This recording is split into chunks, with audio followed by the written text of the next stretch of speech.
తిరుపతి జిల్లా పాకాలలో మిస్టరీ మరణాలపై పోలీసుల దర్యాప్తు కొనసాగుతోంది. 2 రోజుల క్రితం మూలవంక అటవీ ప్రాంతంలో గుర్తించిన మృతదేహాలను పోలీసులు గుర్తించారు. పక్కనే గొయ్యి తీసి పిల్లలను పాతిపెట్టి ఆనవాళ్లున్నాయి. ప్రిస్క్రిప్షన్ ఆధారంగా మృతులు తంజావూరుకు చెందిన కలై సెల్వన్ కుటుంబంగా అనుమానిస్తున్నారు. చెట్టుకు వేలాడుతున్న మృతదేహాలకు నోటిలో గుడ్డలు కుక్కి ప్లాస్టర్ వేసిన ఆనవాళ్లున్నాయి. కింద పడి ఉన్న మహిళ మృతదేహం చేతులకు ప్లాస్టర్ వేసినట్లు ఫోరెన్సిక్ నిపుణుల బృందం గుర్తించింది. హత్య చేసి ఆత్మహత్యలా క్రియేట్ చేసినట్టు పోలీసులు అనుమానిస్తున్నారు. అనుమానాస్పద కేసుగా నమోదు చేసిన పోలీసులు తమిళనాడుకు ప్రత్యేక బృందాన్ని పంపారు.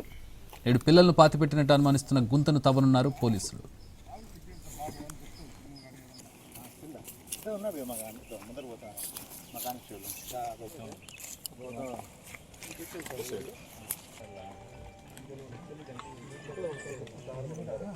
దొరికింది అందులో సిమ్